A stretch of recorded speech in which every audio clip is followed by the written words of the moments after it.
Hello students, अभी हम लोग इंडिफिनिट इंटीग्रेशन को डिस्कस कर रहे हैं और इंडिफिनिट इंटीग्रेशन में भी हम लोग जो एक रिजल्ट मैंने लिखा था कि 9 स्पेशल इंटीग्रल फॉर्मूला। अब 9 स्पेशल इंटीग्रल फॉर्मूला में हम लोगों ने प्रीवियस लेक्चर वीडियो में 3 इंटीग्रल फॉर्मूले को डिस्कस किया था। उसी का यूज करके और इस इंटीग्रल को इवैल्यूएट करेंगे हम। तो फिर से हम रिकैपिचुलेट करते हैं कि वो 3 इंटीग्रल फॉर्मूला क्या था जिसका मुझे इसमें यूज करना है। ओके, तो फर्स्ट में मैंने लिखा था dx upon x square plus a square is equal to 1 upon a और tan inverse x by a। एक इंटीग्रल ये था। दूसरा इंटीग्रल जो हम लोगों ने सीखा वो था dx upon x square minus a square और ये था 1 upon 2a log x minus a और अपॉन में x प्लस a। और थर्ड इंटीग्रल था dx अपॉन a स्क्वायर और माइनस में x square is equal to 1 upon 2a log और a प्लस x और अपॉन में a माइनस x। और ये इंडिफिनिट इंटीग्रेशन है तो सभी में कांस्टेंट ऑफ इंटीग्रेशन अटैच है, ऐसा हम समझेंगे। अब ये जो 9 स्पेशल इंटीग्रल फॉर्मूला लिख रहे हैं इसमें हमने सिर्फ 3 को अभी डिस्कस किया है और इसी 3 का यूज करके इस 2 इंटीग्रल को हम इवैल्यूएट करेंगे। पहले भी मैंने बताया था कि सेकंड इंटीग्रल और थर्ड इंटीग्रल फॉर्मूला ये एक दूसरे से कोरिलेटेड है। यानी ऐसा भी हो सकता है कि सिर्फ हम सेकंड वाले इंटीग्रल फॉर्मूला को रिमेंबर रखें और थर्ड वाले को नहीं रखें, फिर भी हम इंटीग्रेट कर पाएंगे। उसको भी हम लोगों ने डिस्कस किया था। फिर भी हमने इन तीनों इंटीग्रल फॉर्मूले को एक बार रिकैपिचुलेशन के लिए लिख दिया। अब हम क्या करेंगे कि पहले फर्स्ट इंटीग्रल को डिस्कस करेंगे। तो फर्स्ट इंटीग्रल को डिस्कस करने से पहले हम ये जानना चाहेंगे ना कि ये कौन सा फॉर्म है, कैसे इसको रिकॉग्नाइज करेंगे और कब ऐसा अप्रोच इसमें सप्लाई करेंगे हम।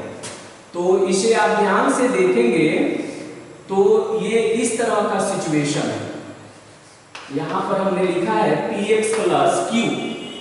px प्लस q लिखना इस बात को बताएगा कि ये लीनियर है और अपॉन ax स्क्वायर और प्लस में bx प्लस में c और dx है। कुछ ऐसा सिचुएशन है इसका, इसीलिए इसको देखेंगे कि बहुत सारे राइटर ऐसे भी लिखते हैं कि ये टॉप वाला लीनियर है और डाउन वाला क्वाड्रेटिक है और x के रेस्पेक्ट में है तो dx। लीनियर किसे कहेंगे? जब x का मैक्सिमम पावर 1 होगा तो लीनियर कहेंगे और इससे तो आप ऑलरेडी फैमिलियर हैं। इसे हम क्या बोलते हैं? क्वाड्रेटिक बोलते हैं इसे।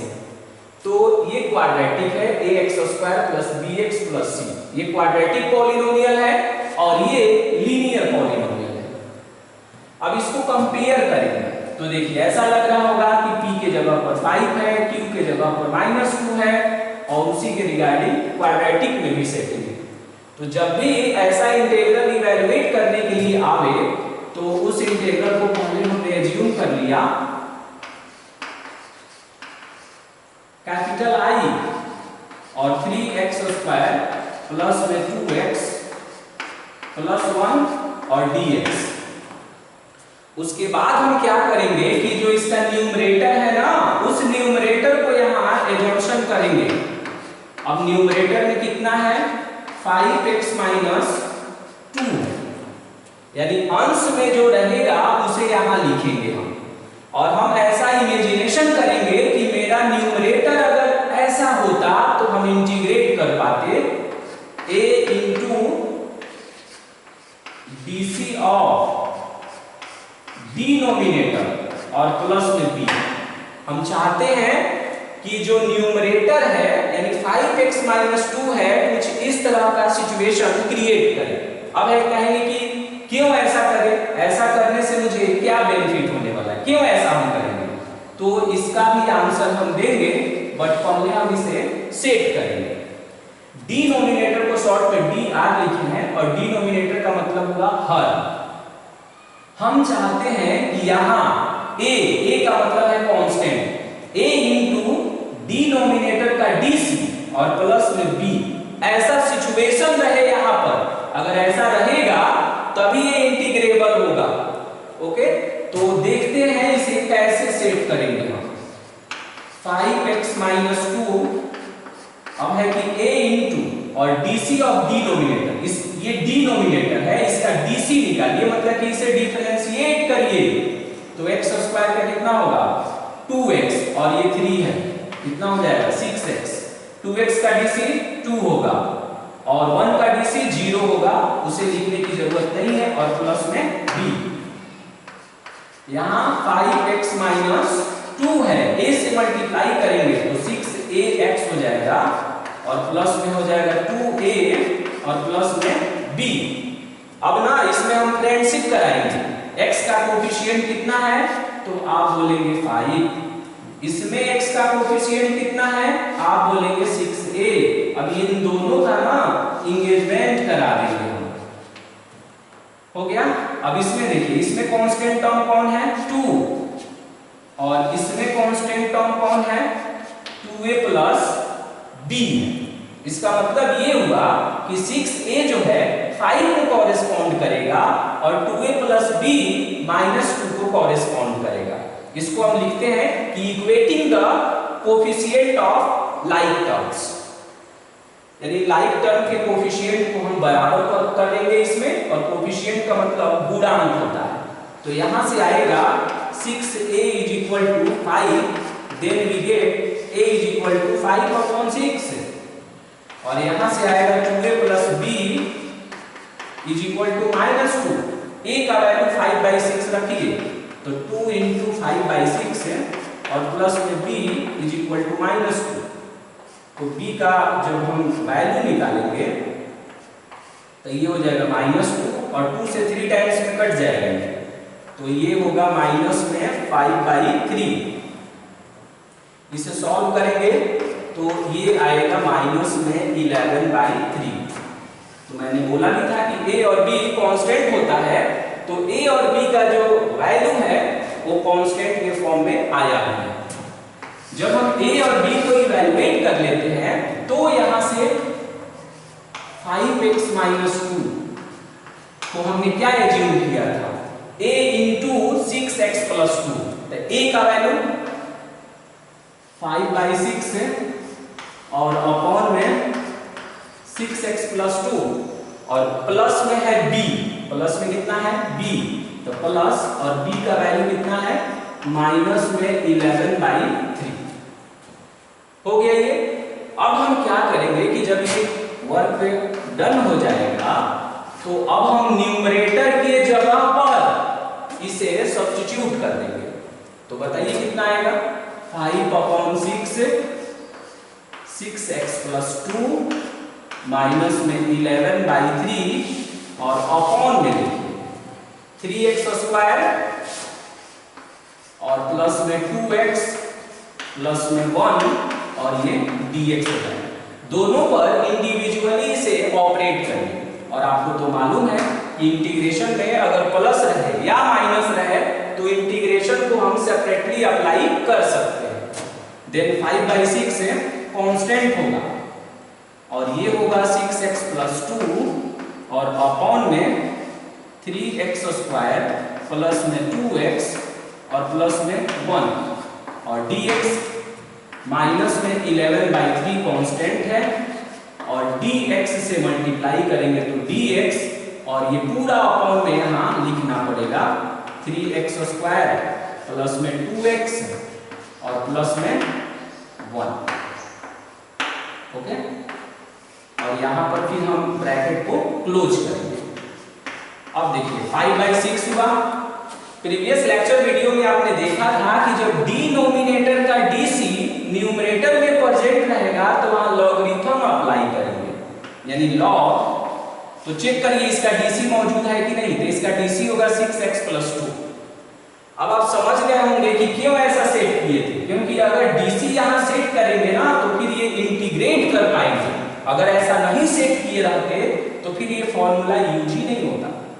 तो लॉग और डिनोमिनेटर में कितना है 3x² प्लस में 2x प्लस में 1 और माइनस में 11/3 और ये हो जाएगा dx अपॉन, और ये कितना है 3x² प्लस में 2x और प्लस में 1। यहां तक तो हम पहुंच गए, इसे हम फर्स्ट इक्वेशन हमने मान लिया, ज्यूम कर लिया। अब ये पार्ट इंटीग्रेट नहीं हो पाया, ये पार्ट, इसके बारे में आप ऑलरेडी जो है प्रीवियस लेक्चर वीडियो में इसको इंटीग्रेट करना आपने सीखा था। फिर हम इसे इंटीग्रेट कर लेते हैं इतना पार्ट, ये तो कंप्लीट हो चुका है, इतना को इंटीग्रेट कर लेते हैं और लाकर यहाँ पुट कर देंगे। जैसे ही पुट करेंगे मेरा इंटीग्रल कंप्लीट हो जाएगा। ओके, तो इसे हम क्या करते हैं आउटसाइड में करते हैं। इसे हम मान लिए लेट I1 = dx और अपॉन में 3x² प्लस 2x और प्लस में 1 हो गया। अब हम क्या करेंगे कि जो 3x² प्लस 2x प्लस 1 है उसे हम आउटसाइड में करेंगे और उसे 3x² प्लस में 2x और प्लस में 1, इसे हम आउटसाइड में करेंगे।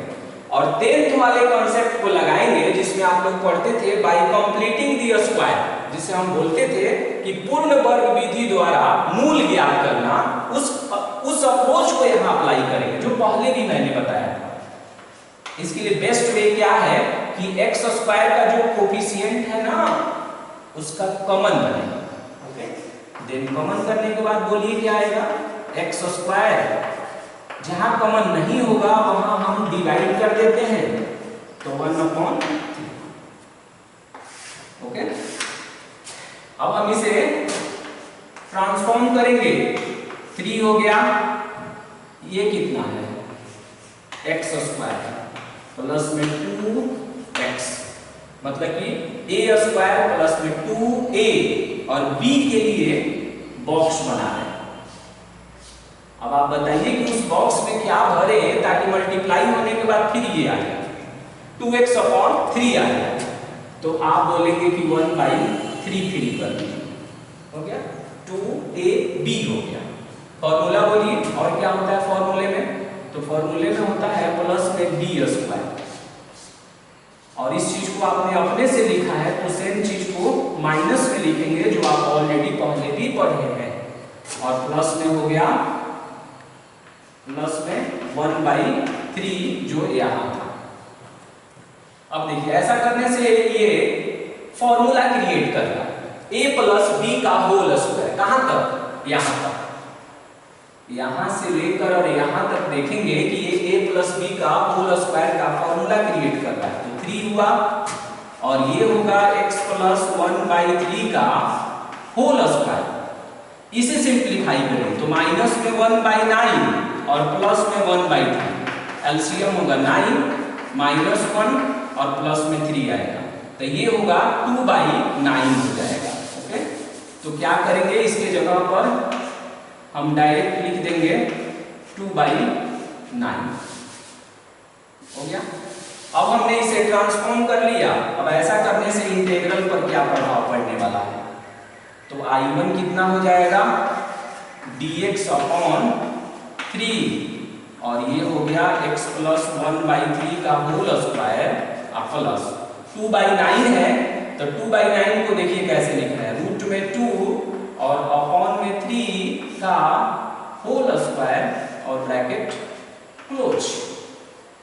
अब इसको देखिए कि कौन से फॉर्मूले को कॉरेस्पॉन्ड कर रहा है, तो देखेंगे ना कि x² प्लस a² वाले फॉर्मूले को कॉरेस्पॉन्ड करेगा। शुरू में भी मैंने बोला था कि इस फॉर्मूले में x मस्ट बी लीनियर, यानी ये जो रिजल्ट देख रहे हैं ना यहाँ पर कोई लीनियर फॉर्म आ सकता है, यानी x के जगह पर 2x प्लस 3 आ सकता है, x के जगह पर -2x आ सकता है, x के जगह पर सिर्फ 2x आ सकता है, ऐसा सिचुएशन आ सकता है। तो 1/3 आउटसाइड में 3 कांस्टेंट था, उसे हमने बाहर कर किया। फॉर्मूला है 1/a, तो 1/, और a का वैल्यू बताइए, हो गया। उसके बाद है यहां प्लस है, ध्यान रखना है, tan इनवर्स x/a, x का काम कौन किया है, तो x + 1/3, a का काम कौन किया है, √2/3, 3 से 3a कैंसिल होगा, 1/√2 होगा, और ये होगा tan इनवर्स 3 का एलसीएम लीजिए, तो 3x + 1 और अपॉन में हो जाएगा √2। अब ऐसा करने से देखिए, अब हम फाइनल इंटीग्रल को लिखने वाले हैं, जो फर्स्ट इक्वेशन में हमने छोड़ दिया था, उसको फर्स्ट इक्वेशन तक लाकर। तो देखेंगे कि जब फर्स्ट इक्वेशन हमने बनाया था तो यहां तक हम पहुंचे हुए थे। तो क्या आया था मेरे पास, 5/6 था, और क्या था, log था, मॉड में 3x² प्लस में 2x था, प्लस में 1, और माइनस में 11/3, और इसी को हमने I1 माना था, और I1 की वैल्यू हमने कैलकुलेट कर लिया, 1/√2 tan इनवर्स 3x + 1 और अपॉन में हुआ √2, और ये इंटीग्रेट हो गया, प्लस में कोई कांस्टेंट ऑफ इंटीग्रेशन के हम अटैच कर देंगे, और यही मेरा फाइनल आंसर हो जाएगा। इसमें इस बात का ध्यान रखेंगे कि कुछ बच्चे हमेशा इसमें ऐसे मिस्टेक करते हैं कि मैंने जो आपको सिखाया था कि जो x का कोफिशिएंट है ना, उससे हम डिवाइड करते हैं इसमें, तो आप सोचेंगे कि यहाँ भी हम डिवाइड कर देते हैं, तो यहाँ डिवाइड नहीं करेंगे। इसलिए नहीं करेंगे ना कि ये ओरिजिनली ऐसे था, जब ये इंटीग्रेट हुआ तो ऐसा था, तो यहाँ पर x का कोफिशिएंट कहाँ कुछ है, यहाँ पर x का कोफिशिएंट कुछ नहीं, ये तो सिंपलीफाई किए हैं। यहाँ हमेशा कहता है कि जब डिवाइड वाला काम तब हम परफॉर्म करते हैं जब यहाँ उस इंटीग्रल में ही x का कोफिशिएंट कुछ रहेगा, तब ऐसा करते हैं। तो यहाँ वैसा कुछ नहीं करना है, और ये फाइनल मेरा आंसर हो गया। ये क्वेश्चन एकेडमिक और कॉम्पिटिटिव दोनों के लिए ही बहुत ही इंपॉर्टेंट है, और हमेशा ध्यान रखेंगे कि इसका न्यूमरेटर लीनियर होता है, मतलब कि रैखिक होता है। इसका जो डिनोमिनेटर है, जिसे हम हर कहते हैं, वो क्वाड्रेटिक होता है, मतलब कि द्विघात होता है। अब हम क्वेश्चन नंबर 2 का अगर अप्रोच देखें तो लग रहा है कि इस क्राइटेरिया को ये भी फुलफिल कर रहा है, सेकंड वाला भी फुलफिल कर रहा है। तो हम आपको सिर्फ उसको सेटिंग करके आपको दिखा दे रहे हैं, और उसके बाद से आप प्रोसीड कर जाएंगे। ओके, तो कितना है इसका, 2x है, और माइनस में 1, ये सॉरी +1 है, ये भी क्वाड्रेटिक ही है, बस अंतर ये है कि क्रम को इधर उधर कर दिया गया है। तो कितना है, 4 माइनस में 3x माइनस में x² और dx है। फिर वैसे ही एज्यूम करेंगे कि लेट 2x + 1 कैसा बनना चाहिए, a into dc of denominator, इसका dc निकालिए, इसका dc आएगा -3 माइनस में 2x और प्लस में b, ऐसे ना एज्यूम करते थे।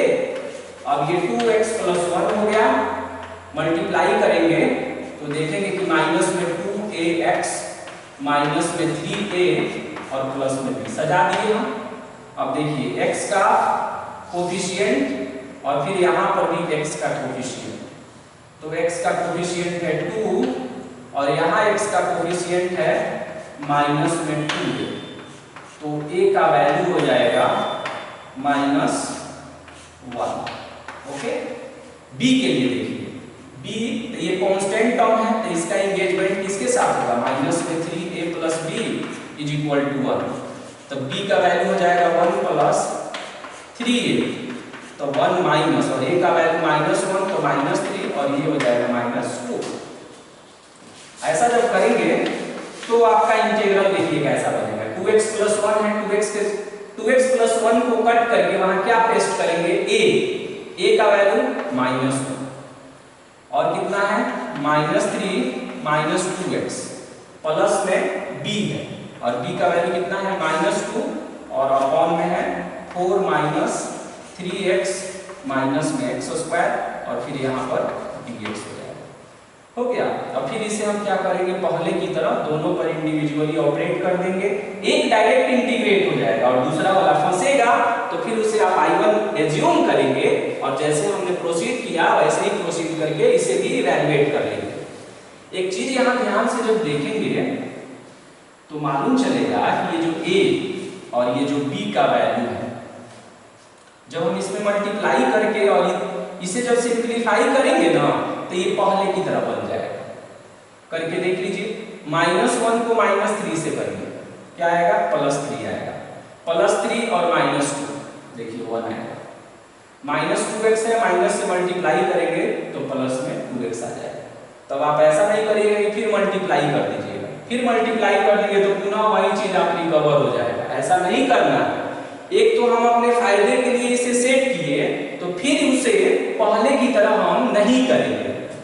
इसकी तरह फिर हम आ जाएगा अगर हम मल्टीप्लाई कर दे तो। ऐसा नहीं करना। पहले भी आप देखेंगे कि जब हमने यहाँ पुट किया तो फिर इससे अगर मल्टीप्लाई करते तो फिर प्रीवियस वाला सिचुएशन आ जाता। बट वैसे नहीं करना है। इस पर इंडिविजुअली ऑपरेट करेंगे। इसका डीसी यहाँ दिख जाएगा सिंपल वे में, और जब इसका डीसी दिख जाएगा तो लॉग लगा देंगे और सेकंड वाले पर कंसीडर करके फिर हम कर लेंगे। ओके, तो फाइनली क्या देखा हमने कि मुझे दो इंटीग्रल हमने यहाँ पर दिया था इवैल्यूएट करने के लिए। फॉर्म कैसा था, तो टॉप में था लीनियर और डाउन में था क्वाड्रेटिक। जब हमने इसको देखा तो ये हमने फॉर्मूला लिखा। ये क्वेश्चन का पार्ट नहीं है। इस फॉर्मूले को हमने इसलिए लिखा ताकि आपको फील हो कि जब हम इसे यूज करेंगे ना, कैसे इसमें इसका यूज करेंगे। तो आप कहेंगे इसका यूज कहाँ किया, तो देखिए उसका यूज हमने यहाँ पर यूज नहीं हुआ। यहाँ I1 माने और I1 को मूव करते हुए यहाँ पर आए, तो यहाँ पर देखेंगे जहाँ पर हम हैश का सिंबल बना रहे हैं, यहाँ पर देखिए और उस फॉर्मूले को देखिए, उसका यूज हुआ है। अब आप कहेंगे कि 2 नंबर यूज नहीं हुआ, 3 नहीं यूज हुआ, तो ऐसा हो सकता है कि जब आप नेक्स्ट वाले क्वेश्चन को करें ना तो उसमें 2 यूज हो जाए, कोई और क्वेश्चन को करें तो उसमें 3 यूज हो जाए। ये जरूरी नहीं है कि ये तीनों इंटीग्रल फॉर्मूला यूज हो ही जाएगा। कोई एक जो है निश्चित रूप से एक बार में कोई एक श्योर यूज होता है, इसीलिए हमने ये 3 लिख दिया। अब आप कहेंगे यहाँ 9 क्यों लिख रहे हैं, तो 9 इसलिए लिख रहे हैं ना कि टोटल इंटीग्रल फॉर्मूला ये 9 है, इसकी संख्या कुल 9 है, जिसमें से 3 हमने लिखा है। 6 को अभी हम डिस्कस नहीं कर रहे हैं, उसे भी करेंगे बाद में जो क्लासेज आएंगी उसमें आप देखेंगे कि अदर को भी हम बात करेंगे, लेकिन उसका नाम यही है 9 स्पेशल इंटीग्रल फॉर्मूला, और इसी का ये एप्लीकेशन है। मींस कि इस इंटीग्रल फॉर्मूले का हम कैसे यूज करेंगे। एक और बात आप सोच रहे होंगे कि ये ऐसे कैसे हो जाता है, तो ये मैंने डायरेक्ट लिखा है। आप प्रीवियस लेक्चर वीडियो में जाएंगे तो आप देखेंगे कि इनकी ये जो 3 इंटीग्रल फॉर्मूला है ना, इसे डेराइव किया है हमने। यानी अगर आप ये जानना चाहते हैं कि इससे ये कैसे प्राप्त हुआ है, तो आपको प्रीवियस लेक्चर वीडियो देखना चाहिए। ओके, अब हम लोग और भी जो है इसका स्पेशल इंटीग्रल फॉर्मूला डिस्कस करेंगे।